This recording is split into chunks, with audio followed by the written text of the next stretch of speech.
demonstrasi yang dilakukan oleh Gempa, gerakan masyarakat pembela Aswaja, yang mereka mengancam kalau dibebaskan, tidak dihukum, Ustadz Mizan itu akan dibunuh oleh mereka sebagaimana yang tersebar. Ustadz Mizan Qudsiah tidak pantas tinggal di Lombok, dia pantas tinggal di penjara, ya. Tegas Ahmad Argarudin, selaku koordinator umum aksi, ya. Assalamualaikum warahmatullahi wabarakatuh. Alhamdulillah, salatu wassalamu ala rasulillah, amma ba'd.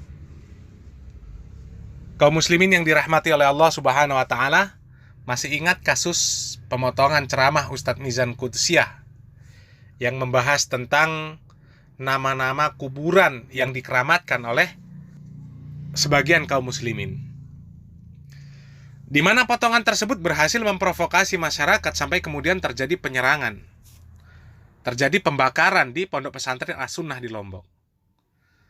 Kemudian berjalan proses hukum sampai kemudian berita terbaru ini bahwasanya Ustadz Mizan Qudsiah ini dituntut oleh jaksa penuntut umum dengan hukuman penjara 1 tahun karena menyiarkan berita atau pemberitahuan bohong dengan sengaja menerbitkan keonaran di kalangan masyarakat. Padahal kalau dilihat dari realita yang ada, ini bertentangan dengan apa yang didakwahkan, bahwasanya Ustadz Mizan Qudsiah ini menyiarkan berita atau pemberitahuan bohong dengan sengaja menerbitkan keonaran di kalangan rakyat. Padahal kalau dilihat dari realitanya ini bertentangan, karena jarak atau rentang waktu antara kajian Ustadz Mizan Qudsiah kemudian dengan viralnya potongan video penyebab kericuhan di Pondok Pesantren As-Sunnah itu jauh. Jadi sebenarnya siapa yang membuat kericuhan? Yang membuat kericuhan sebenarnya itu yang memotong video, kemudian disebarkan untuk memprovokasi. Karena sebelumnya aman-aman saja, tidak ada reaksi apa-apa dari masyarakat. Kemudian setelah video potongan tersebut viral, barulah terjadi kericuhan, penyerangan, dan pembakaran di Pondok Pesantren As-Sunnah karena masyarakat terprovokasi oleh video tersebut. Dan kejadian penyerangan tersebut ini menunjukkan rendahnya kualitas SDM yang melakukan penyerangan di Pondok Pesantren As-Sunnah tersebut. Kenapa seperti itu?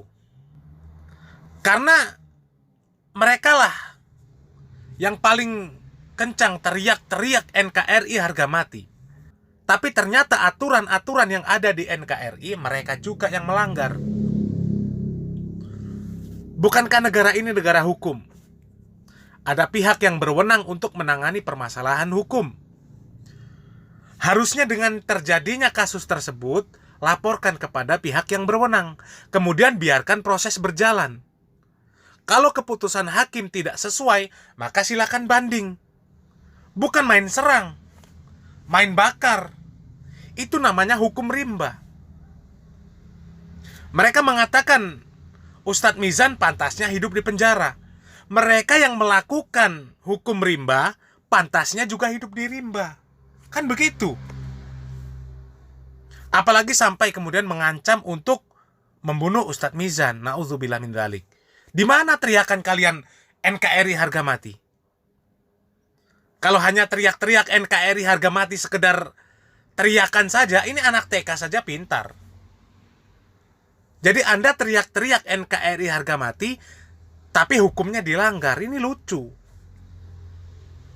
Dan di sini kami bukan sedang membela Ustadz Mizan, bukan.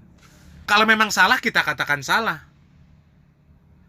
Kemudian masalah ada atau tidaknya makam yang disebut oleh Ustadz Mizan, makam Tain Acong atau Tai Basong, itu yang tahu masyarakat di sana. Ada atau tidak? Kalau memang itu adalah fitnah, maka silahkan proses secara hukum. Tapi jangan main hakim sendiri. Terima keputusan pihak-pihak yang berwenang, yang mengurus masalah hukum. Kalau tidak sesuai, atau mungkin dirasa hukumannya terlalu ringan, maka ajukan banding, bukan dengan demo. Itu kalau orang ngerti hukum. Orang yang tahu dengan hukum, maka dia akan menyelesaikan permasalahan dengan hukum. bukan dengan hawa nafsu. Dan sebenarnya usaha provokasi masyarakat yang seperti ini bukan berhenti di sini, bukan berhenti di kasus Ustadz Mizan. Karena tidak selang lama dengan viralnya potongan ceramah Ustadz Mizan Qudusiyah yang berhasil membuat kerusuhan, ini muncul potongan ceramah Ustadz Khalid Basalamah yang dikatakan mengharamkan wayang. Kemudian muncul lagi potongan ceramah Ustadz Firanda yang dibuat seakan-akan mengatakan bahwa Wali Songo itu wali syaiton. Itu usaha provokasi.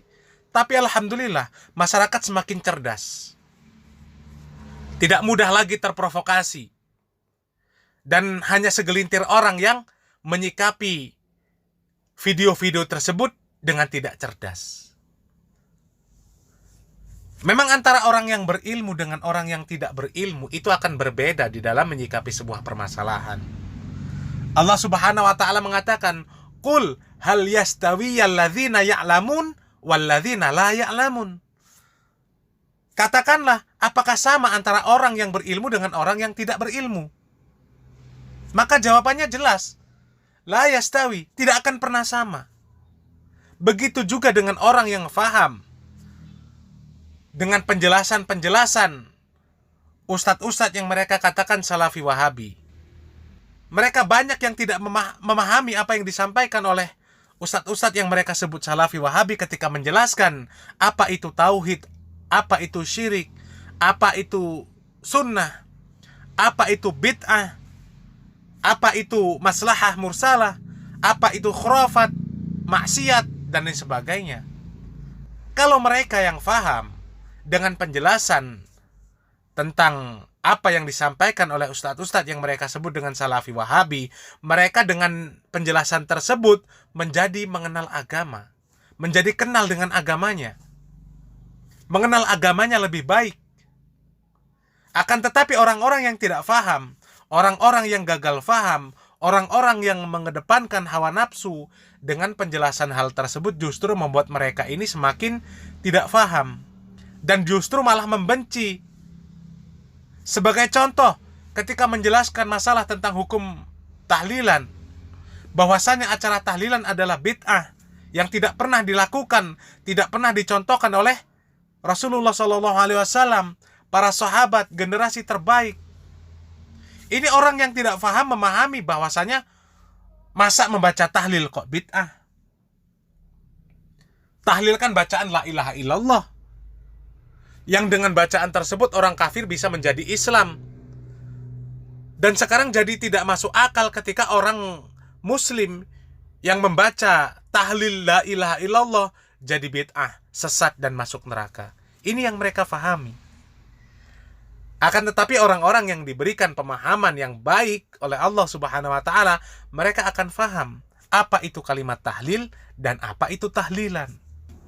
Makanya faham ini penting. Rasulullah SAW selalu membaca doa, Rabbi zidni ilma warzuqni fahma. Wahai Rabbku, tambahkanlah kepadaku ilmu dan berikanlah kepadaku kefahaman. Seperti itu. Ya, mudah-mudahan apa yang kami sampaikan yang sedikit ini bermanfaat. Barakallahu fikum. Wassalamualaikum warahmatullahi wabarakatuh.